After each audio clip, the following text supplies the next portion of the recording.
नमस्कार।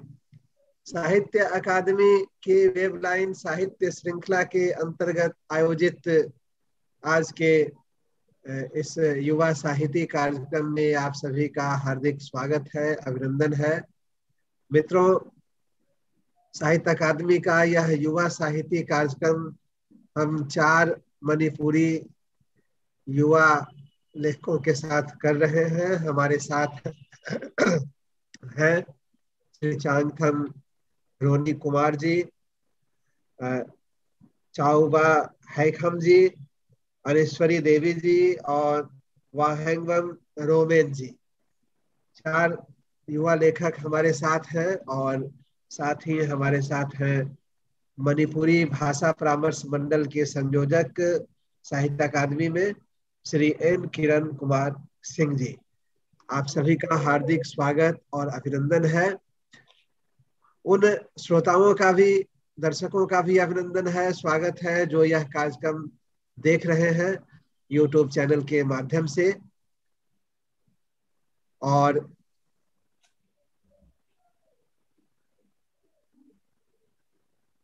इस कार्यक्रम के बारे में बताऊं कि साहित्य अकादमी की विभिन्न कार्यक्रम श्रृंखलाएं हैं जिनके अंतर्गत यह युवा साहित्य कार्यक्रम युवा लेखकों को मंच देने के लिए है। रोमन जी, आप शांति से बैठिए, बाद में ये सब कीजिएगा। साहित्य अकादमी के अलग अलग प्लेटफॉर्म्स हैं जिनके माध्यम से साहित्य अकादमी के कार्यक्रम हम लोग आयोजित करते हैं। उन कार्यक्रमों में महिला लेखकों को मंच देने के लिए कार्यक्रम तो है ही है। इसके अलावा युवा लेखकों के लिए 2 मंच हमारे पास है, एक मुलाकात और एक युवा साहित्य। ये 2 तरह के मंच हम लोगों ने बनाए। उद्देश्य यह था कि जो साहित्येतर विधाओं में काम करने वाले लोग हैं, उन वैसे युवाओं को जो रोल मॉडल बन गए हैं, ऐसे युवाओं को मंच देने के लिए हम लोग आमंत्रित करें युवा साहित्य में और उनसे उनके एक्सपीरियंसेस को सुने। लेकिन कभी कभी हम युवा साहित्य कार्यक्रम में लेखकों को भी आमंत्रित करते हैं और उनकी रचनाएं भी सुनते हैं। तो यह उसी तरह का एक कार्यक्रम है। और युवा लेखकों को प्रोत्साहित करने के लिए साहित्य अकादमी द्वारा तरह तरह की गतिविधियां संचालित होती है, जिनमें साहित्य अकादमी का युवा पुरस्कार है। साहित्य अकादमी द्वारा किसी भिन्न भाषा क्षेत्र में यात्रा के लिए युवा लेखकों को यात्रा अनुदान दिया जाता है। इसके अलावा साहित्य अकादमी द्वारा किसी युवा लेखक की पहली पुस्तक का प्रकाशन करने पर विचार किया जा सकता है। और कार्यक्रमों के माध्यम से हम उन्हें जो प्रोत्साहन देते हैं वह तो एक अलग विषय है। जो युवा साहित्य और मुलाकात के अलावा भी जो कार्यक्रम है उनमें हम लोगों की कोशिश रहती है कि युवा लेखकों को शामिल कर सके। तो युवा लेखकों के इस मंच में आपका पुनः अभिनंदन करते हुए मैं चाहूंगा कि एन किरण कुमार सिंह जी आरंभ में अपनी बात रखें। उसके बाद हम एक एक कर युवा लेखकों को सुनेंगे। Good afternoon Devesh ji and मसी अक्टोबर तारीख मरी इसमें निकुन मात होगी मेरे शिदेशिदा साहित्य अकादमी की युवा साहित्य हरिबत और मशीदेशिदा सरुक याबिरिबा सोंगथाम रोनी कुमार अगी चागुमनी सावई खाम अगी चलुनी अनेश्वरी अगी चलनी रोमेन अगी नाव नुपागुनी अइना मरी मक्पू हम मक्पू हम मरी मक्पू तराम तराम ओक्सरी अदुगा ngasi युवा साहित्य वो साहित्य अकादमी प्रोग्राम सिबु यूट्यूब की खुथांगदा फेसबुक की खुथांगदा हमारी साहित्य अकादमी की तोंगान बा डिजिटल प्लेटफॉर्म द बियंग ताबिरिबा पुन मपुसु ngasi थोरम सही तराम न उक्चरी इकाई खुन उक्चरी होजी होजी देखो कि regional secretary doctor Devendra Kumar Devesh नहागी मतुंगिना नहा इंखलगलिबा अयुवसिंगु मसक तानुगिदमंता मखोइबु करिगुंबा साहित्य की फंपाक अमदा पुखन्नबगीदमक्ता साहित्य अकादमी की तोंगान प्रोग्राम यामना लई माना मुलाकात पलम पनग्रे नसीमक कनो तरबे युवा साहित्य हाबसी सुलैरी अदे मो अनौब इंखटलगिबा मसागी चही निफु फाउगी मनुंद लेबा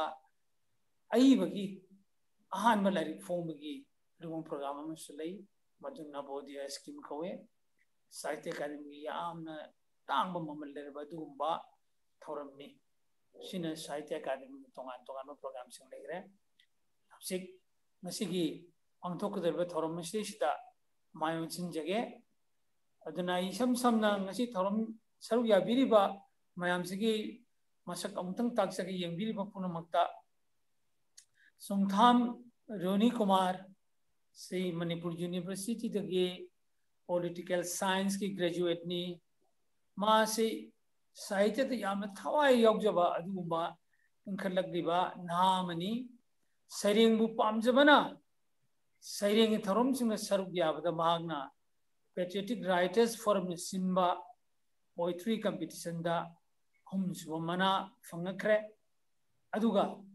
आकाशवाणी इम्फाल की नत्रगा ऑल इंडिया रेडियो इम्फाल हर खंगरिबा सिगुंबा अखोगी यामना लेमजनिंगाय ओरिबा रेडियो की स्टेशन असिदगी माग सैरेंग पाथोक्तना यांग मफम ताहनखरे दुगा मागी सैरेंग सिंग से मणिपुर की फोंगिबा अखोगी पाउचे सिंगदसु पाउचे सिंगी साहित्य की कलम सिंगदसु फोंखरे अदुन रोनी कुमार वेलकम टू युवा साहित्य ngasi sida aduga ani subdai chawba hikham gi masak tak chage chawba hikham absi tasena hoji manipuri lon gi manipuri sahitya gi inkhatle banupi ai gi singi manakta kavini fictionist ni aduga yam chawthok chaningai ni manipur gi thawal district tagi ni ma si अदुगा चावबुदी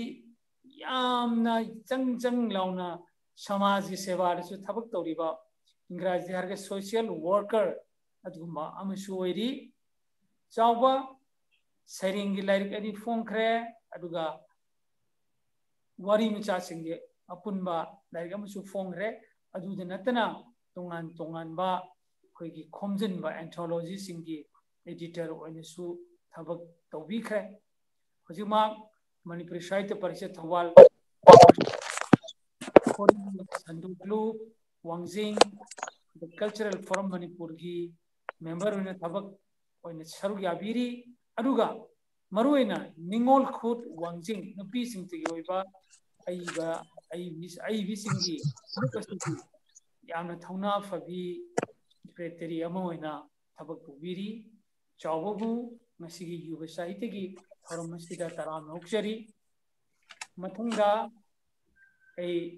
एनेश्वरी देवी की मसक तकचगे एनेश्वरी देवी याम चौथुकचनिंगाय ओय Imphal नुंचुप district नुंचुप जिला हाइजरगे English ता Imphal waste district की अवांग खुनो हाइबा खुलदुदगिनी तसेंगना यामना आइना राउजरीदी साहित्य अकादमी ना खुंगम दे चलगा लोजिंगलोयासदा चलगा पांथोकपा अदुगुंबा थौरम अदुगी product अमनी अदुगी थोलकपा IB अमनी हाबिसिदमुता आई grammar law की प्रोडक्ट ने हाबिदा यामना चौथोकसे एनेश्वरी अदुना साई मार्क्सु ग्रामर लॉ की मतुंगदा अमदी तोंगान ग्रामर लॉ नि थिल बिदना सैरेंग पाबगी थौरम सिंग सैरेंगी साहित्य की थौरम सिंग यावबा मतुंगदा माग मसागी होइबा लाइरिक अमा पुथोकसग्रे लाइरिक की ममिंग इहुल सिना थेंगलकपदा हाइदना अदुना साइ अनेश्वरी सु आई वेलकम टुजरी अनेश्वरी हौजी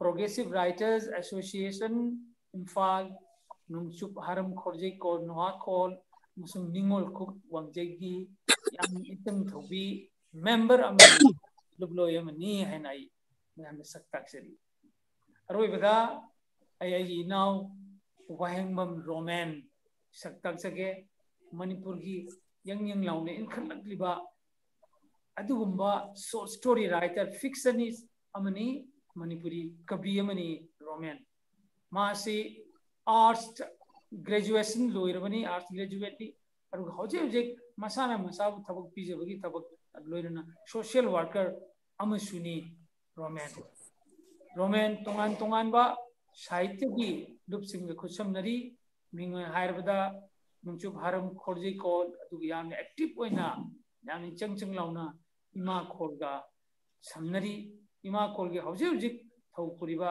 ꯁꯦꯀ꯭ꯔꯦꯇꯔꯤ ꯑꯃꯁꯨ ꯑꯣꯏꯔꯤꯕꯅꯤ ꯔꯣꯃꯦꯟꯒꯤ ꯃꯁꯥꯒꯤ ꯂꯥꯏꯔꯤꯛ 10 ꯐꯣꯡꯈ꯭ꯔꯦ ꯁꯩꯔꯦꯡ ꯌꯥꯎꯔꯤ ꯃꯔꯛꯁꯤꯗ ꯁꯣꯔꯠ ꯁ꯭ꯇꯣꯔꯤ ꯌꯥꯎꯔꯤ ꯑꯗꯨꯒ ꯃꯥꯒꯤ ꯂꯤꯇꯔꯦꯔꯤ ꯑꯦꯁꯦꯁ ꯋꯥꯔꯦꯟ ꯀꯌꯥ ꯑꯃꯁꯨ ꯌꯥꯎꯔꯤ ꯑꯩ ꯆꯥꯎꯊꯣꯛꯆꯩ ꯃꯔꯝꯗꯤ ꯔꯣꯃꯦꯟꯁꯤ ꯑꯩꯈꯣꯏꯒꯤ ꯔꯥꯝ ꯁꯤꯡ ꯅꯤꯡꯁꯤꯡ ꯃꯅꯥ 1933 ꯃꯅꯤꯄꯨꯔꯤ ꯁꯥꯍꯤꯇ꯭य ꯄꯔꯤꯁꯠꯅ ꯄꯤꯕꯁꯦ ꯑꯁꯤ ꯐꯪꯈ꯭ꯔꯕ ꯑꯗꯨꯒꯨꯝꯕ ꯅꯍꯥ ꯑꯏꯕ ꯑꯃꯅꯤ ꯑꯗꯨꯅ ꯑꯩꯅ ꯑꯀꯣꯟꯕꯗ ꯃꯌꯥꯝ ꯄꯨꯝꯅꯃꯛꯄꯨ ꯑꯃꯨꯛ ꯍꯟꯅ ꯇꯔꯥꯝꯅ ꯑꯣꯛꯆꯕꯒ ꯂꯣꯏꯅꯅ ꯅꯍꯥꯁꯤꯡ ꯑꯁꯤꯅ ꯄꯥꯕ ꯁꯣꯡꯊꯥꯝ ꯔꯧꯅꯤꯅ ꯄꯥꯕ ꯁꯩꯔꯦꯡ ꯑꯅꯦꯁꯣꯔꯤꯒꯤ ꯁꯩꯔꯦꯡ ꯆꯥꯎꯕ ꯍꯩꯈꯥꯡꯒꯤ ꯁꯩꯔꯦꯡ ꯑꯗꯨꯒ ꯑꯀꯣꯟꯕꯗ ꯑꯩꯈꯣꯏꯒꯤ ꯋꯥꯍꯦꯡꯕ ꯔꯣꯃꯦꯟꯒꯤ ꯋꯥꯔꯤ ꯃꯆꯥ ꯇꯥꯕꯤꯅꯕ ꯑꯩꯅ ꯂꯣꯏꯕ ꯐꯥꯎꯕ ꯐꯖꯅ ꯌꯥꯎꯕꯤꯅꯕ ꯑꯩ ꯃꯌꯥꯝ ꯄꯨꯝꯅꯃꯛꯄꯨ ꯌꯨꯇ꯭ꯌꯨꯕ ꯌꯦꯡꯕꯤꯔꯤꯕ ꯑꯗꯨꯒ ꯑꯇꯩ ꯑꯇꯩ ꯄ꯭ꯂꯦꯠꯐꯣꯝꯁꯤꯡꯗ ꯌꯦꯡꯕꯤꯔꯤꯕ ꯃꯌꯥꯝ ꯄꯨꯝꯅꯃꯛꯄꯨ ꯑꯩ ꯑꯃꯨꯛ ꯍꯟꯅ ꯈꯨꯔꯨꯝꯖꯔꯤ ꯇꯔꯥꯝꯅ ꯑꯣꯛꯆꯔꯤ Deveji, kindly continue.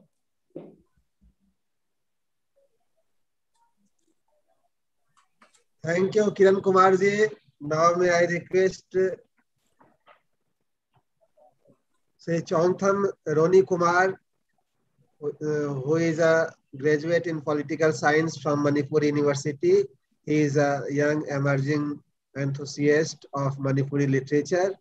More included towards poetry, Roni Kumar has won the 3rd Best Award in Poetry competition organized by the Patriots Writers Forum Manipur. He has participated in the Young Writers Poetry Reading Session organized by All India Radio Imphal. His poems have also been published in literary columns of leading Manipuri dailies and other Manipuri literary magazines. Mr. Roni Kumar with his poems. Thank you, sir. It's a great opportunity to have such opportunity to read out through the Sahitya Akademi channel. So before initiating to read out my poems, I would like to pay homage and respect to Sahitya Akademi convener, Manipuri linguist, advisory board, Sir Nomaithin Kiran Kumar, and today's program officer, then my colleagues, maybe senior or junior. So good afternoon, all of you. Then the UPSC exam is knocking at the door, which is scheduled on 10 October. So I have limited time in my hands. So let me read out few poems only because I am unable to arrange all of them. So let me start to read out poem. Aigi ahanba sayengi maming Mahades asida yamna hayrubasu talli Aigi ingak kakpini Bhagawan Krishnana achumbagi oja guruda pingatlubasu Bharat Imana michang changbiroi adubu Arjunna khwaidagi hai haibadudi aina yaningde yasu yafam thokte Kurukhetragi lan punghai amada losiluro Gaurav amadi pandap nakhoi aniga lan tausi haibro kayang kuina lan sokna sige punghai ama natraga punsi chupa sokna siro apama khalu aigi ani suba sayengi mamingna talleda urubada manaba khunai ama piyu lan hauroi pumna magna uri kayana upul taiduna on thoina noke uche kayasu karimata sauroi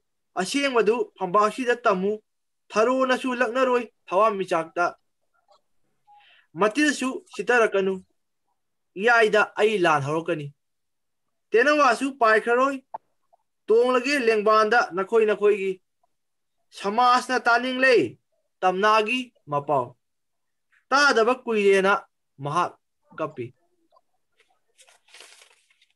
aigi ahum suba sayengi mamingna nurai lok ta hauba ugumni sabandi maton pungba pamelni samlang madi nujagi choijaina raba samlang di malang bana yeibada Pammel माना हाइबनी नुराना संबुल कीबदी मागी लमचत ताकपनी इगोक मंजुनरबा फनेक सेटपदी among नोंगी सफमनी खोंथक खोंखा येंबदा इमाई Pema करीनो संगाइनबु इटपरा करी मनिंग थिजनो अईगी अरोइबा सयंगी ममिंगना हिंगमिनसी मादेश मादी फजैदो तखेलेगी लैनम नुंसिरबा चार अमा खक्तनी अतांगबा पामजदना थारुबनी सातखिदरे महौसागी फजबा Lesk खंगदबा लमलानबा सिंगबु कीबना लैपालसे Lesk खंगना सातकदबनी बसंतगी Ayukta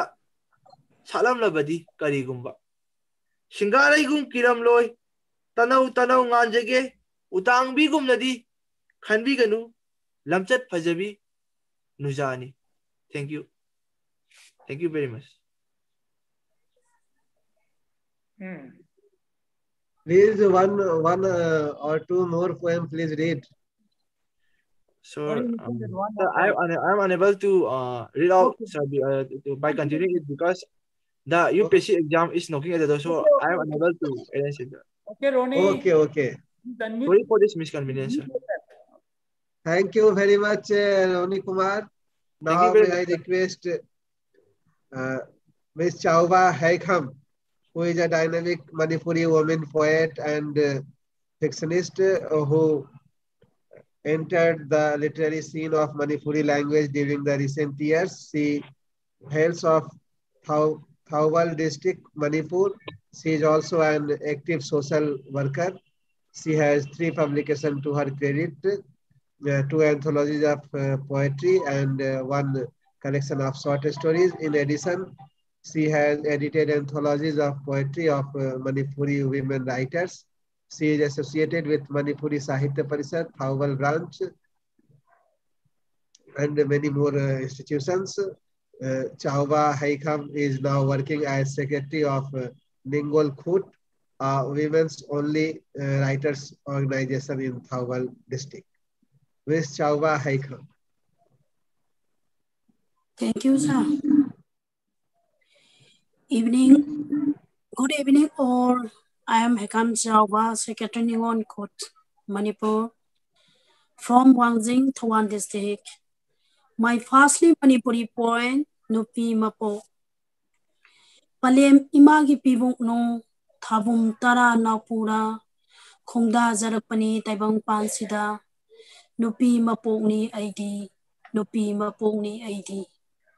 Thot la meng la haksang kaya na laiteng oi, Uraduna laksabani, Mapu magi sintagitama, Uraduna laksabani, Mapu magi sintagitama. Palem pantho masaigon, Ki na nongna ibung ipa sagon naza, Saura sarep tamjaba, Taibang longsat kangamda, Tantok tana intok pibagum, Nupi oibi hongnasa, Tantok tana intok pibagum, Nupi oibi hongnasa, Sabi sano ming thunda, Nungsi magai tiduna, Yumnak sagai hong badi, Laibak habisu kayani, Ningba kaibisu kongaini, Laibak habisu kayani, Ningba kaibisu kongaini. Hanglarabada kaina maisha, Wana kangba hongnasani, Misei phamni khuding makta, Kaina phamni mapokse, Oihanbinu ai nupi mapo, Oihanbinu ai nupi mapo.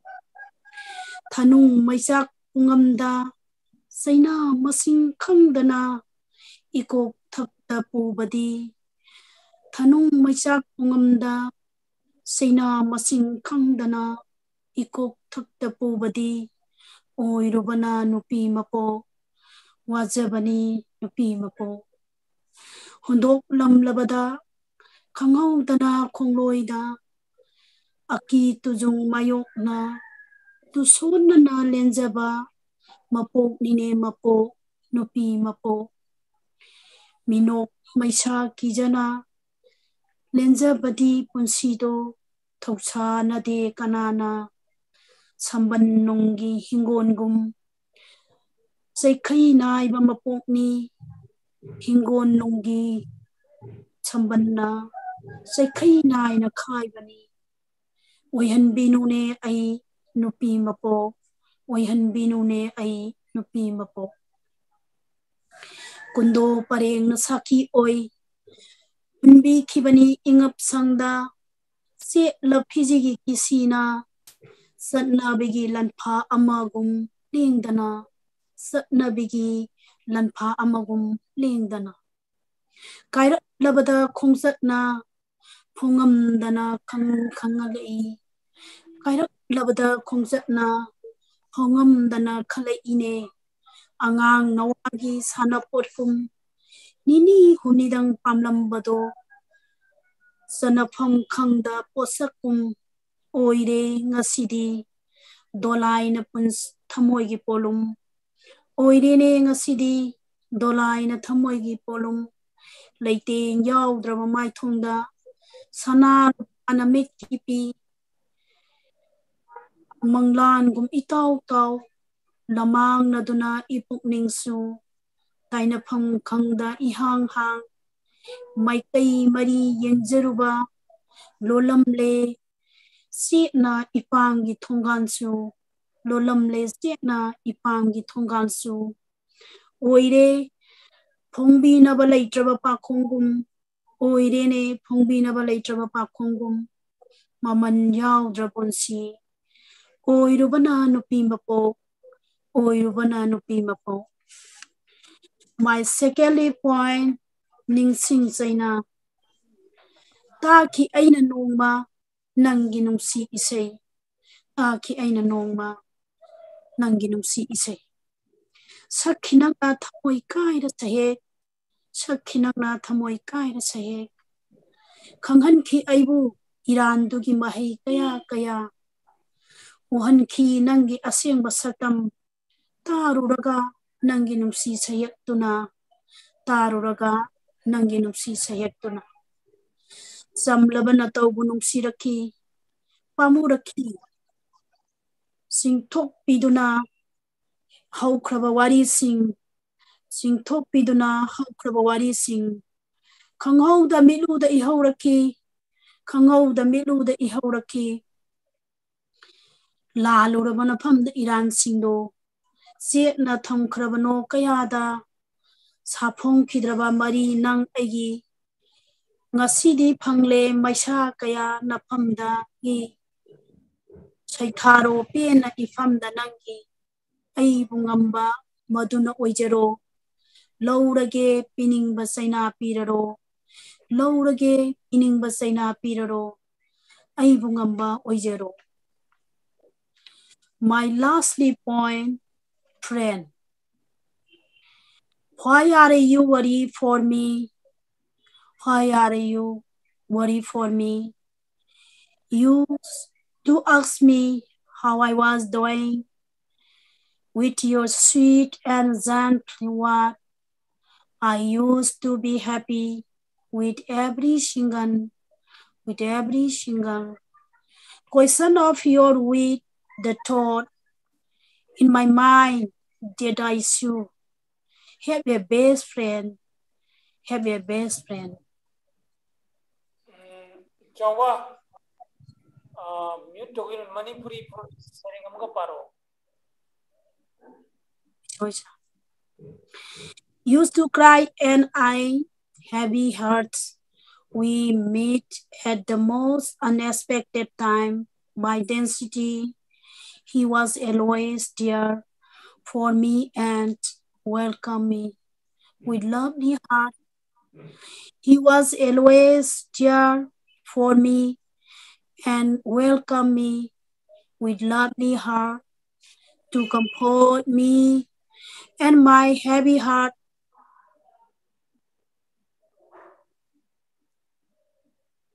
Jawatabra.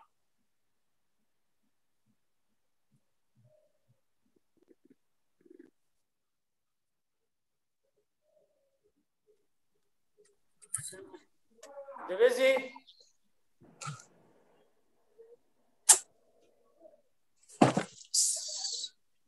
Yes, sir.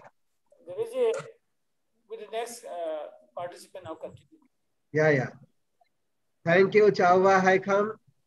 Now, may I request Aneswari Devi, who is a poetess from Awang Hono village, Imphal West district, a product of Sahitya Akademi's popular Gramalok program.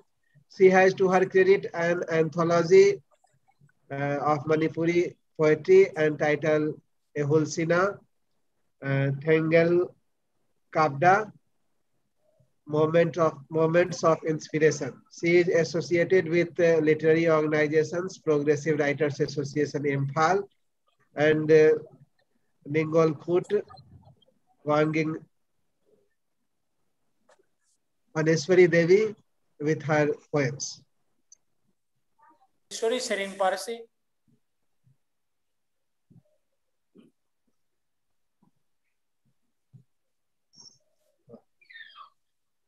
Aneswari Devi has disconnected, so may I request now to Sri Wahengbam Romen, who is a rising Manipuri poet and fictionist. He is a graduate in arts and an active social worker who is self-employed. He is associated with literary organizations, namely Nohakol and Imakol. He has to his credit 10 published books comprising of poetry, short stories, and literary essays. Roman has been honored with Leithanthem Ram Singh Nising Mana 2017 by Manipuri Sahitya Parishad, Thawal. He is now working as General Secretary of Imakol. Sri Wahengbam Roman. Roman, thank you, sir. Sir, tabi ko. Tabi sir. Pare, good afternoon, and over all of these participants are I have respected. My title short story is Taibang Kumai. Krishna Jaramanumini, Lambidu Miyam Sille. Asat o Kudingmak Maruina, Angang Sing Lambigi Mataida, Popam Pamli Basing Yugi, Popam Duda, being Tam the Bayo Yote. Like Kurumbasali Bamipung Kudimak Rau Tayamne, Punsidam my Tonga, Nungai Mami Puduna, Lakibangakani. Zagat Kimapungo, Sri Krishna Gimapo, Mitkinuara Tormashida, Masu Masugile Tengi Polam Sing, Pasarabasana Poching, Haya, Sa, Laishukaya, Ten Yoli, Mamangi, Lambijuda. Like Rumbalak Pamiam to Gimaratagi, like Rumnagatoribi, Allo Bishinguna, Wari Shane, Labung Mapu Magi, Mapok Yamba, Mapok Kudingi, Urpiliba, Punsigi Launching the Gimaramda. Anagumba Amata the Su, Wakalang Pai Kanade, Nasi Krishnan, German Michida, Sebiba Mapu Magi, Pony Jaba, Mapu Mangonda, Puza Katsaba, Mapu Mabu Ninja Banatana, Awabagi Sakum Nati.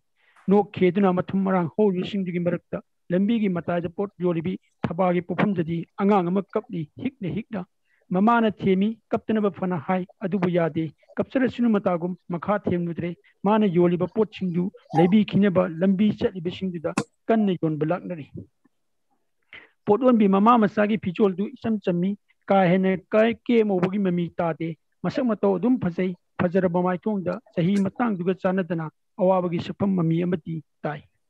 Mana Yoliba do like Ding Actani, like Krumba Lakpa, Angang Singdina, equation Dina Magi, Apamba Singulani, Irang Langi, Nupis, Jushu, Port Tamba, Pasha Lokshinba, Shell Asuiba, Handuk Hanjin, Tawda, Cup Liba Masadu, the Kaya Natsunguti. Cup Patokte, Cup Liba Masadu, Adum Kapi, Mamagi, Popum Masida, Mamagi Piji Marunda, Lambi Setlibi, Imai Bel Singimeltagi, Ledic Ek, Ureto Doctu, Matodu the Nuaitran Hari, Karino, Kapli Masase Hana Tim Geletadna, Mapochi Yoduna like Holy Bonipisbo, Hai Bema, Potu Kona Yolu, Nasa Hana Mutta Timbiu, Taba, Hai Petang Nui, Mamai Diletok High, Kapunushinausa, Imamang de Kaidra. Hajabatani, Port Don the Hen of Kujang Honori, Nuai Tamale, Ledic the Chindana Angang to Timbi, Kaidoraba, Ishuna Kapi Buduna Karigino, Tose, Abok to them Hayu, Imana Kari Lebiatiba. Angang do Kumde, Kapadi Lekutawi, Tabano on Torokuna High, कदाइदा उरुरिबनो खंगदे लुपा 700 पीबा नोंमै असांबदो लैयु हाइदुना ngसाइदगी निंगाइ तौरिबनी कपलिबा अंगांगदुना लैरिकता ममितने येंगलगा ओइनरप तौना ममादा हाय नहान मुक्सु लैबिनी हारगा लैबिदे ngसीदी लैबियु आइगिसु लैबियु नोंमै असांबा अंगांगदु पुंकक चावबा नत्ते औबा अपाम्बा मतमनी मतौदुदा लैरिकना नुंसीना थेंबी से इमादी से लेते आये इशुदी मरमोपनी अबोक वाहाइगे नोंमै पारगा कैदौनदुनो अदुइ सरुपदी अचापोतुम लेथोक्सी इशुना चानिंगबा मा हायुने सिदे योलिबसिंगसे लेबाक हवाइ हिंगान सि लैयुरा बेरा सि लैयुरा करी ओइना लैयुगे अंगांगदु होय माय हाइदे लैरिकना लेबाक हवाइ हिंगान खरा लौइरगा पी लौ हाइबा यादे थबाना हाय यारन दाइमा पीरुनु अचापोत चाखिबसु कुइद्रिबनी हौजिक लंबी सिदा थेंगनबनी लैरिकना ममा मचासी कनानो करिनो कदाइदगिनो करिमत खंगव ngत्री अदुबु मियोइबगी मिनुंगसिगी लिपुल अमना पुनथिबगुम मसुदा मसु ओइना उनुरे अचापोत खरदु पीरेदुना अंगांगदु थेमनगा थादोक्तुना चटप ngamdraमाले मनाक्ता अमुक फमथक्रे लैरिकना लाकमिनरिबि तमुबिदा हाय ngaइखो दाइबेमसा ngaहाक्तुम फमथोखिसि मिया मरखसिदा कुमहैदुम येंगथोखिसि करी कुमहैनो लैरिकना येंगनिंगलिबा मियाम चटपा नोखेबा दुरा नत्रगा थबा mama मसागी कुमहैदुरा me लटपा ngaihak tanja amada lairik na hangui ibema nangdi kari lamdagino airo ima aidi hekrak mapal dagini mai pema onthona nabla la eda kana la I angang sigana tra napang atay yorpra yawdi ima isa ikoi humta lakpani nupa masa khara chawbudusu asu theki asida pot dolibani kayam chawrogene harisibo angani da pangchaw chawbu natri nahan makaisu dum jonbani pot jonbabudi hairabani करी पोनो योलिदी लाइदी सितरा लाइदी खरा सितनी युमदा इनेम पुकना सारगा नहान कोई एकोइना कैथेन योनबनी ngसीदी कृष्ण जन्म निमिनि हाइदना मफम सिदा योनब लाकपनी सेनबु हंजिन गदरा खंगे तौरिसि Barbie हाइबरो करियो मपालमदगी पुसलक मयामसिगी मरक्ता ए माइ ngamjaniदा लाइगी थौजालदगी योलु युमददी कना लै होवी मपादी करी होनरी वाहंग सिदा थबागी सकफम खोंखी सोनथांगना खुमदई मपा लैकिदब कुइरे वाहिसिना लैरिकी थमोइदा चैफम नाइदना चैना अमा फौरकी मतोमता खल्ली करी नुंगी हंगजरुबनो तुमिन्ना लैनखी लैरिकसु थबासु पोट लैबा मी अमुक चंगलक्तना थबा पोट नबदा ममाय ओनसिनख्रे लैरिकती वाखलदा आयोख्रे मपा लैत्रे हाइबा वाहिसिना पीबा साफुदा ममागी मनाक्ता कपलिबा अंगांगदगी माइथोंदो हेना नुंसिरुरे हिंबगी लानफमदा चही नौरिबी दुखराबी ममा मसागी पुंसिगी सकमसिंगना तसेंगना लैरिक मपी नौथाले मतोमता खल्ली करिगिनो आइना मफम सिदा फमनुरिबा करिगिनो आइना सखंग नतिबा ममा मचासे सुनामना नुंसिरुरिबा मसिबु थमोइगी हुल हाइबदुरा लैरिकना वाखलदा उंगदुना लैरिङै नुपा मचा अमा संगई मकुत्ता खाव अमसु पाइदई इमा आइगिदि लोइना सिटख्रे ngसीदी पोसि जाम फैङो लोइगदबा मंगा खक्ता ngaरबनी अदुसु पुन्ना लौख्रे पुपु ओजादुना मखोइ मसुसिंगी ओइनबा लैखिबनी मखोइ मसुसिंदो सानापोट मखल जामना पाइ नोंमै खुंगोंबी बारबी बेंटेन यामे मधुमक्तदा आइगी लाइदीदुसु मखोइना पामदुना लांगरिबा थबाना हंगी पुपु ओजा हाइदी हाइमा खंगद्रब्रो नावा एखोइदा तोइना लाक्लंबा पाबुंगा इमागागी ओजानी हाइबा मसा याम नानबदु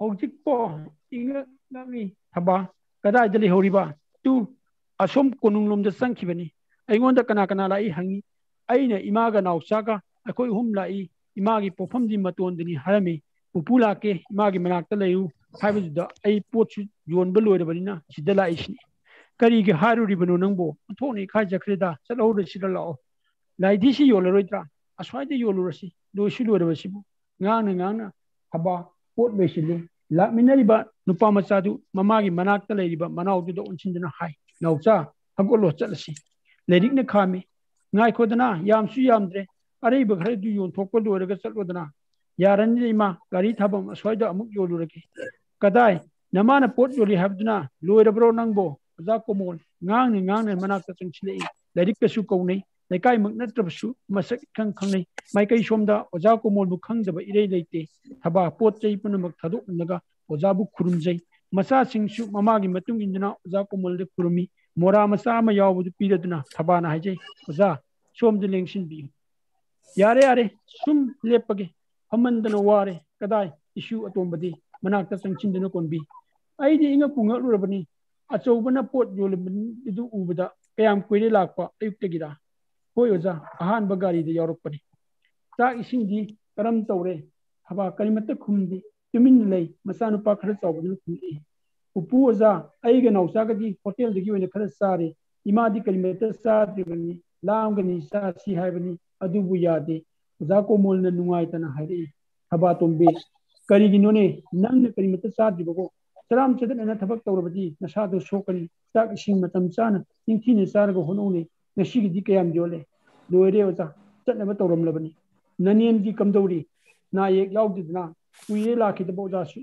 नोमता लाके खल्लिबनी अइसु हक्चांग ngamudre nahan makai mapanda layeng lure sahi mukni leiriba halakpa kuidri haujikti अइसु मिपाल तांगले महु सागुम इतोमता फट फट चथोपदो ngamdre isa imauda nakhoiromda khara chalusi haina haibisu mathau tinmenbasida korel heyeng tawdun lere upu di sida kaidoriba wari gi marak thaduna ma oja ko monbu theriba masu singdina mapu gi manata changsileduna hai tu babana sasi haye asom wangmada ngaiduna lere chalasida oja ko monbu theriba masu singna ngang manata changpudda makoina parakpa sana purki nomaido urubadagi thabagi masanupa atombu amuk ningai hore ima tu asigumba nomaise lebiyu aigisu asigumba mata fazaba mata lebiyu naucha habana masanu pabu sing chindina wa makha tarakna bakhami oja ko mona hangi isubu nomaise pambrane pami imana dilebiyu suyate se upu haigese dada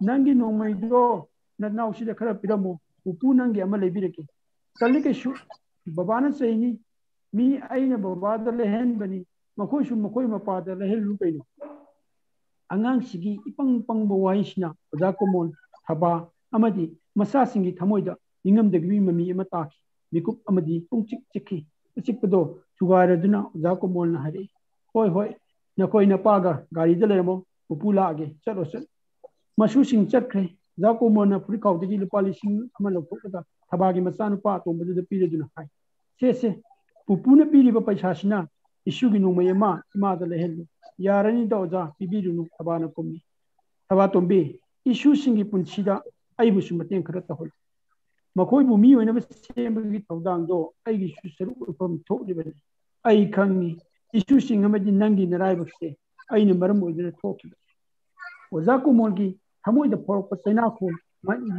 mai thogi sapham hong konjen nikle makha target torpada asom wangudagi masanu pan ko baba lao ai thengi thok chakada bayam no wali haba tombi oja amuk chalage hayeng la hangchet ama laki nakoi su hanaba thorang toro henglimida achoba namaga nakoi anina lambi dagi nanaugi nongmai habdo khara lebi ko habagi masanu pa khara chawbudna khumei upu oja aikoi ibokna nongmai paibe yaji haye aikoi pabung su nongmaina achoba habana masanu pabu khungko powdin thingkhibdigi wadu makha tarakkhite masu khangi mamana khangko ko khibdu wadu makha taraktra bani adu ngang thokpa horumlaba wahi dugi chainati oja ko molgi thumuida palare oja ko mol wahi amat su khongdok lamdre awoina dum tarakli bama piju rumal na taikhokna kanabu su waningtana losindina chatkhe taba to misu ne hak debumada masa to bodo mukut chambiraduna mukut namana khaw parga khong thangdokhe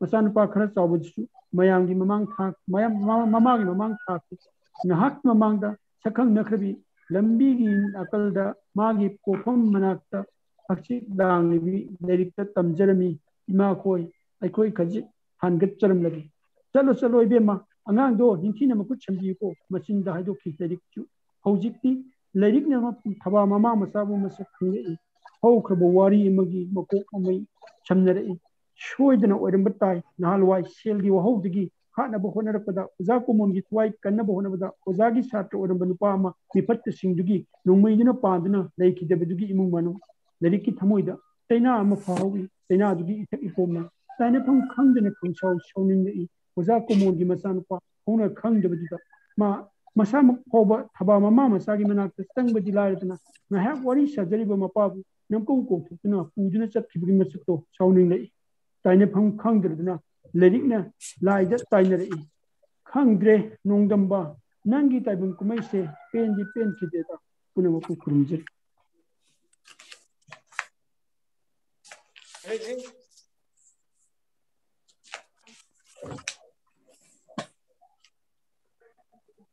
अनेश्वरी का तो अच्छा फिर से उन्होंने join किया है। किरण कुमार जी, जब तक वो ज्वाइन करती हैं आप कुछ बोलिए, फिर उनको ज्वाइन करा करके हम लोग उनकी कविताएं सुनेंगे। थैंक यू देवेश जी, मुझे कुछ बात करने का मौका दिया आपने बीच में। एक्चुअली सैरेंग हाइबसी आई सैरेंग वही खर थमजगे दुगा मखादा हजिक रोमेन पाखिवा वारी दुगी मतंग बरी मिसाई मतंग दा तेन मो है खर थमजगे। सैरेंग हाइबसी पुंगलिंग की लोन नि हारे, सैरेंग ने समाज में सेल ने हारे। आईडी तंत्र सैरेंग से मैं भी थमु नुल सिंह दो। Sir, kindly raise up Sir Kiran Kumar's voice so that it will be audible to all of us. Nicely. Ronnie, I know ngang sit tai ko. Wala kitang lekat biyo ta diyo.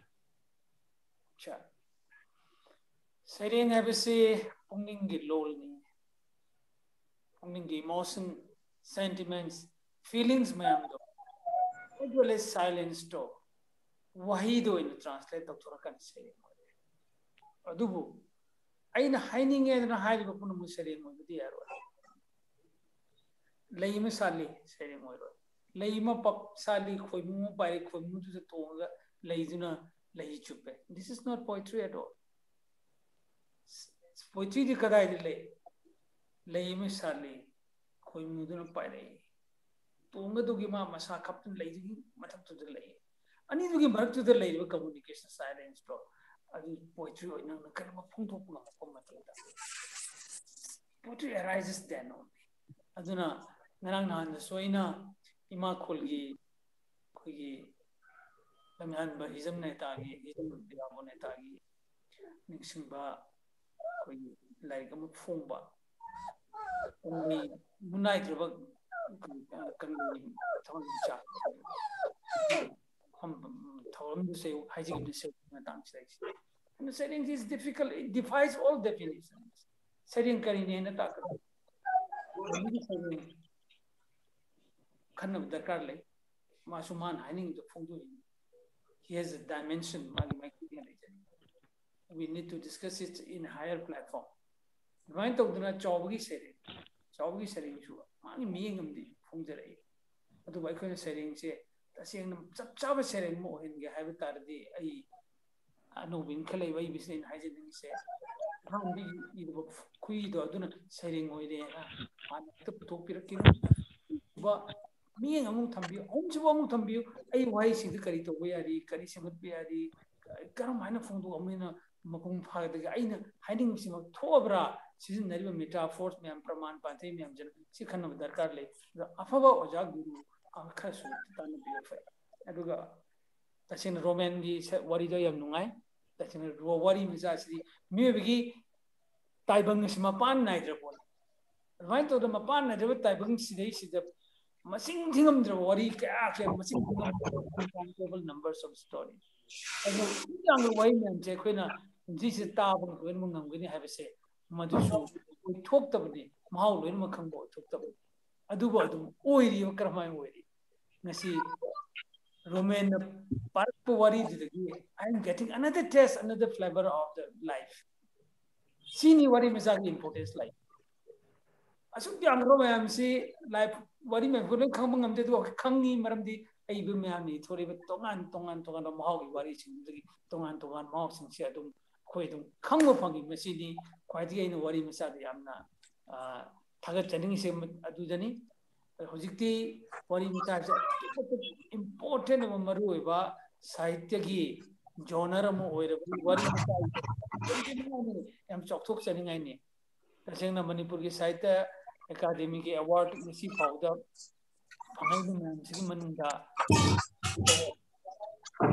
award ma legre juba puraskar bal sahitya puraskar si mana si pun 66 urbani adi matunda 25 awards mana kut mangadi wari masaya dai si phangai wari masaya dai si kya yamna mayam manipur ki ai bising pamna bagi adu ꯑꯩꯈꯣꯏꯅ ꯈꯟꯊꯅꯤꯡꯉꯥꯏꯅꯤ ꯃꯁꯤ ꯑꯗꯨꯅꯤ ꯋꯥꯔꯤ ꯃꯆꯥꯁꯦ ꯃꯥꯂꯦꯝꯒꯤ ꯑꯣꯏꯅ ꯌꯦꯡꯉꯁꯨ ꯄ꯭ꯔꯤꯊꯤꯕꯤꯒꯤ ꯑꯣꯏꯅ ꯌꯦꯡꯉꯁꯨ ꯑꯐꯥꯎ ꯑꯐꯥꯎ ꯔꯥꯏꯇꯔꯁꯤꯡꯁꯦ ꯁꯣꯔꯠ ꯁ꯭ꯇꯣꯔꯤ ꯑꯣꯏꯅ ꯏꯔꯒ ꯑꯐꯥꯎꯕ ꯅꯣꯕꯦꯂꯤꯁ ꯑꯣꯏꯔꯛꯄ ꯑꯗꯨꯒꯨꯝꯕ ꯌꯥꯝ ꯋꯥꯔꯤ ꯃꯆꯥ ꯌꯥꯝ ꯂꯩꯔꯦ ꯇꯣꯉꯥꯟ ꯇꯣꯉꯥꯟꯕ ꯁꯨꯃꯥꯏꯅ ꯇꯧꯗꯅ ꯂꯩ ꯇꯣꯉꯥꯟ ꯇꯣꯉꯥꯟꯕ ꯄꯨꯊꯣꯛꯄꯒꯤ ꯃꯔꯨꯑꯣꯏꯅ ꯋꯥꯔꯤ ꯃꯆꯥꯁꯤ ꯀꯃꯥꯏꯅ ꯇꯧꯒꯗꯒꯦ ꯍꯥꯏꯕ ꯈꯟꯅꯩ ꯑꯗꯨꯕꯨ ꯋꯥꯔꯤ ꯃꯆꯥꯁꯦ ꯑꯩꯅ ꯍꯥꯏꯖꯒꯗꯕꯗꯤ ꯈ꯭ꯋꯥꯏꯗꯒꯤ ꯃꯌꯥꯝꯅ ꯑꯇꯦꯟꯕ ꯃꯇꯝꯗ ꯋꯥꯈꯜꯁꯦ ꯌꯥꯝ ꯇꯦꯟꯕ ꯃꯇꯝꯗ ꯑꯩ ꯍꯧꯖꯤꯛ ꯅꯣꯚꯦꯜ ꯑꯃ ꯄꯥꯕꯒꯤ ꯃꯍꯥꯎꯗ ꯔꯣꯃꯦꯟꯒꯤ ꯋꯥꯔꯤꯗꯒꯤ ꯐꯪꯈ꯭ꯔꯦ तसेंगना नोवेल अमगी पूरा हम जंग याय निमित तरानी चंगा जु चंग दबदो इन जस्ट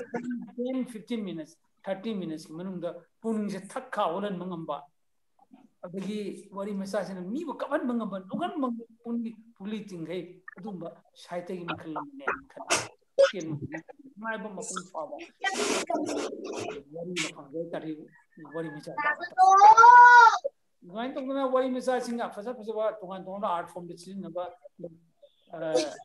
मरी like literary and other art form literature and other art forms को से शॉर्ट स्टोरी सिंग सिम पॉपुलर होइबा जॉनर मनी मरने ड्रामाटाइज तौरी ऑडियो फॉर्म दे नो तौरी अदगी सिनेमा होइना नमथुई शॉर्ट फिल्म होइना सुमा कयाम सुले अच्छा देवेजी I cannot see Aniswari has she joined?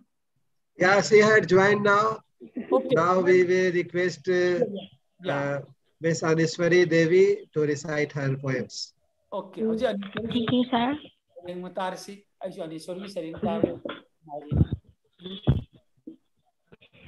Ngasi ahanba maktada ngasigi Sahitya Academy gi Yuba Sahiti Thorum asida host oina lengsin biriba oja ani amadi thorum asida saruk ya biriba young writers singbusu aina ahanba maktada ikoknona khurumjari ai sayeng ahum khatang lanthokjage aigi ahanba sayengda Laibaki mai loiroi ngamthaiba chingmai tamna uriba singsang pare malangi sahum phangbada pauksanari machin macha singduna pakhong ama chanladuna akhuba chingnungi kakhudagi chentharakli lokchap tamna trong isai sakladuna nik lauraba nim machubu ngamjabi laije isingduna amukkasu hena sumhatli iyai thakta chatlibi tharo thambal tanaurabi nahaki laibaki lamkhai adudani lepkadawriba laibak kana uhallaroi khanduna satlubana luknungda hainingba kayasu kangle ngasidi jinbanda he thamoi pothafam khangdana iraknare lekangsida itinpham manadraba hidel kaya amuba machugi ningdu yairaba samlang sangbrai managi singhi manamna sumhatlaba laibakta khairiba mai sina ngasidi itinphamsu tongankre agi ahanba sayeng oijare ani suba sayengda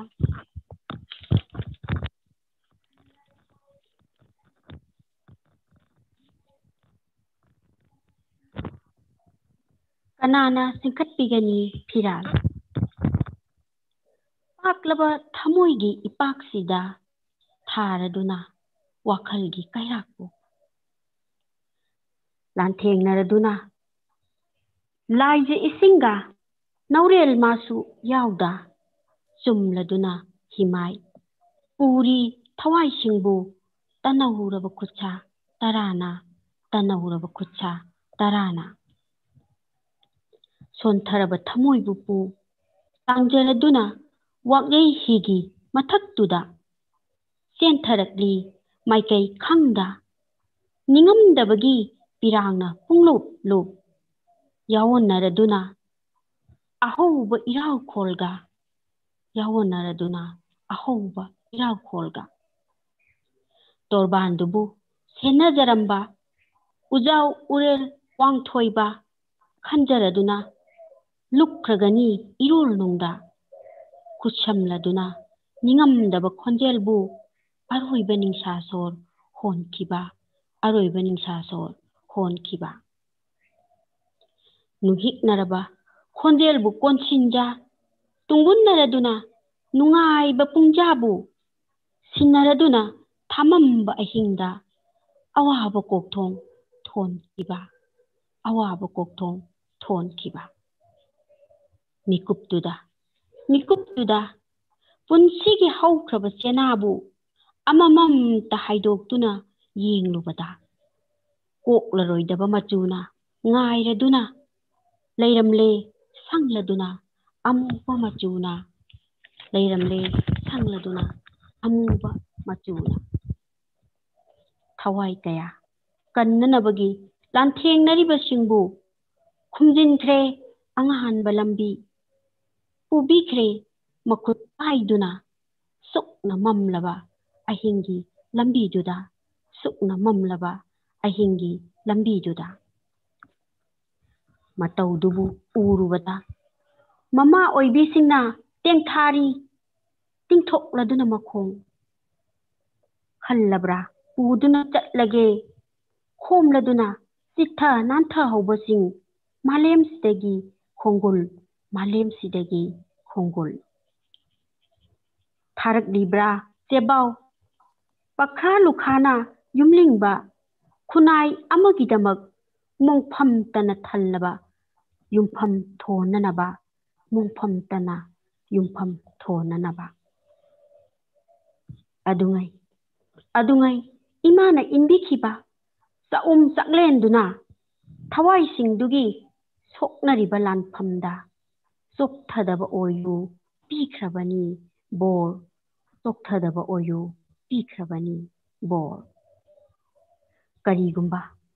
ꯀꯔꯤꯒꯨꯝꯕ ꯆꯠꯈ꯭ꯔꯕ ꯊꯋꯥꯏꯁꯤꯡꯗꯨꯅ ꯃꯇꯝꯗꯨꯗ ꯂꯩꯈꯤꯒꯗ꯭ꯔꯥ ꯂꯥꯟ ꯉꯝꯂꯦ ꯍꯥꯏꯗꯨꯅ ꯑꯆꯧꯕ ꯄꯥꯝꯕꯣꯝ ꯊꯥꯡꯀꯠꯇꯨꯅ ꯆꯤꯡꯈꯠꯄꯤꯅꯕ ꯐꯤꯔꯥꯜ ꯂꯥꯟ ꯉꯝꯂꯦ ꯍꯥꯏꯗꯨꯅ ꯑꯆꯧꯕ ꯄꯥꯝꯕꯣꯝ ꯊꯥꯡꯀꯠꯇꯨꯅ ꯆꯤꯡꯈꯠꯄꯤꯅꯅꯕ ꯐꯤꯔꯥꯜ ꯑꯩꯒꯤ ꯑꯅꯤꯁꯨꯕ ꯁꯩꯔꯦꯡ ꯂꯣꯏꯔꯦ ꯑꯍꯨꯝꯁꯨꯕ ꯁꯩꯔꯦꯡꯗ ꯌꯦꯡꯍꯧꯋꯤ ꯏꯄꯥꯝ ꯂꯝꯗꯝꯅ ꯀꯨꯊꯥꯞ ꯃꯥꯂꯤꯀꯥ ꯇꯈꯦꯠ ꯂꯩ ꯀꯨꯟꯗꯣ ꯂꯩꯔꯥꯡ ꯂꯩꯄꯨꯟ ꯂꯩ ꯂꯩꯇꯦꯡꯂꯗꯨꯅ ꯄꯨꯈ꯭ꯔꯤ ꯃꯄꯥꯜꯗ ꯇꯨꯛꯊꯕ ꯅꯇꯧ ꯎꯠꯇꯨꯅ ꯅꯨꯡꯁꯨꯛ ꯅꯨꯡꯖꯥꯟꯅꯔꯤꯕ ꯂꯩꯅꯥꯁꯤꯡ ꯂꯩꯀꯥꯂꯛꯇꯒꯤ ꯂꯤꯊꯣꯔꯛꯇꯨꯅ ꯁꯤꯟꯊꯔꯛꯈꯤ ꯄꯤꯔꯥꯡ ꯆꯗꯨꯝ ꯄꯤꯔꯥꯡ ꯆꯗꯨꯝ ꯅꯇꯨ ꯏꯄꯣꯟ ꯇꯨꯒꯗꯕꯒꯤ ꯉꯥꯏꯔꯤꯕ꯭ꯔꯥ ꯑꯅꯧꯕ ꯑꯥꯁꯥꯒꯤ ꯑꯅꯧꯕ ꯌꯦꯅꯤꯡꯕꯨ ꯈꯨꯄꯥꯏ ꯆꯦꯛꯅ ꯄꯥꯏꯔꯗꯨꯅ ꯀꯤꯁꯤꯟꯖꯈꯤ ꯆꯦꯠꯅ ꯐꯤꯖꯤꯗ ꯂꯩꯔꯥꯡꯅ ꯑꯣꯏꯗ ꯆꯤꯜꯂꯤꯉꯩ ꯅꯤꯡꯉꯣꯜꯒꯤ ꯏꯌꯨꯝ ꯑꯣꯏꯖꯈꯤ ꯂꯩꯔꯥꯡꯅ ꯌꯦꯠꯇ ꯉꯥꯟꯊꯣꯏꯔꯕ ꯀꯥꯟ ꯏꯄꯥꯝ ꯂꯝꯗꯝ ꯃꯤꯡꯊꯣꯟꯕꯤꯈꯤꯕ ꯎꯔꯤꯔꯩ ꯀꯧꯕꯤ ꯂꯩꯔꯥꯡꯅ ꯅꯥꯞꯄ ꯊꯟꯅ ꯉꯥꯟꯈꯤꯕ ꯑꯗꯨꯕꯨ ꯉꯁꯤꯗꯤ ꯃꯨꯠꯂꯝꯂꯦ ꯈꯣꯡꯒꯨꯜꯁꯨ ꯅꯨꯃꯤꯠꯅ ꯆꯤꯡꯌꯥ ꯇꯝꯗ꯭ꯔꯤꯉꯩ ꯁꯥꯟꯅꯈꯤꯕ ꯏꯇꯥꯁꯤꯡꯒ ꯑꯃꯥꯡ ꯀꯣꯏꯕꯤ ꯐꯤꯕꯨꯜ ꯍꯥꯏꯕꯤ ꯆꯩꯇꯦꯛ ꯀꯣꯠꯄꯤ ꯆꯕꯥꯛ ꯎ ꯂꯥꯎꯕꯤ ꯀꯌꯥꯗ ꯅꯨꯡꯁꯤꯈ꯭ꯔꯕ ꯃꯇꯝꯗꯣ ꯅꯈꯣꯡ ꯁꯣꯝꯂꯝꯕ ꯅꯤꯡꯉꯣꯜꯁꯤꯡꯅ ꯄꯥꯔꯤ ꯄꯨꯔꯤꯒꯤ ꯀꯥꯏꯐꯗ꯭ꯔꯕ ꯆꯠꯅꯕꯤꯒꯤ ꯅꯥꯍꯣꯡꯅ ꯊꯣꯡꯀꯠꯄꯤꯔꯦ ꯏꯅꯪꯒꯜꯁꯤꯗ ꯃꯧꯒꯤ ꯁꯤꯡꯗ ꯆꯜ ꯊꯣꯜꯂꯨꯔꯦ ꯁꯥꯒꯩꯗꯨꯗ ꯌꯨꯝꯐꯝ ꯑꯃ ꯊꯣꯜꯂꯨꯔꯦ ꯁꯥꯒꯩꯗꯨꯗ ꯌꯨꯝꯐꯝꯗꯨꯒꯤ ꯂꯩꯍꯥꯎꯗ ꯌꯨꯝꯂꯦꯞ ꯇꯔꯥ ꯊꯝꯗꯨꯅ ꯄꯨꯟꯁꯤꯒꯤ ꯃꯍꯥꯎꯁꯨ ꯈꯪꯂꯨꯔꯦ ꯄꯨꯟꯁꯤꯒꯤ ꯃꯍꯥꯎꯁꯨ ꯈꯪꯂꯨꯔꯦ ꯑꯣ ꯅꯨꯡꯁꯤꯗ ꯆꯦꯠꯅ ꯀꯤꯈꯤꯕ ꯀꯤꯁꯤ ꯈꯪꯍꯧꯗꯅ ꯊꯣꯛꯂꯛꯄꯗ ꯄꯤꯔꯥꯡꯇꯅ ꯁꯠꯈ꯭ꯔꯦ ꯊꯃꯣꯏꯒꯤ ꯄꯣꯔꯣꯟꯁꯨ ꯄꯤꯔꯥꯡꯇꯅ ꯁꯠꯈ꯭ꯔꯦ ꯊꯃꯣꯏꯒꯤ ꯄꯣꯔꯣꯟꯁꯨ ꯂꯥꯎ ꯈꯣꯡꯂꯤꯕ ꯏꯆꯦꯜꯗꯨꯅ ꯅꯝꯈꯥꯏꯔꯛꯂꯦ ꯊꯃꯣꯏꯒꯤ ꯊꯣꯡꯖꯥꯎ ꯅꯝꯈꯥꯏꯔꯛꯂꯦ ꯊꯃꯣꯏꯒꯤ ꯊꯣꯡꯖꯥꯎꯁꯨ ꯆꯦꯟꯊꯈ꯭ꯔꯕꯗ ꯏꯔꯩ ꯂꯛꯇ ꯅꯤꯡꯉꯝꯗꯕꯒꯤ ꯈꯨꯠꯁꯥ ꯍꯥꯏꯔꯗꯨꯅ ꯌꯦꯡꯖꯍꯧꯋꯤ ꯅꯤꯡꯕ ꯀꯥꯏꯅ ꯏꯄꯥꯝ ꯂꯝꯗꯝꯒꯤ ꯇꯣꯔꯕꯥꯟꯅ ꯏꯄꯥꯝ ꯂꯝꯗꯝꯒꯤ ꯇꯣꯔꯕꯥꯟꯅ ꯇꯥꯡ ꯑꯁꯤꯗ ꯅꯃꯛꯄꯨ ꯑꯃꯨꯛꯀ ꯍꯟꯅ ꯈꯨꯔꯨꯝꯖꯔꯤ.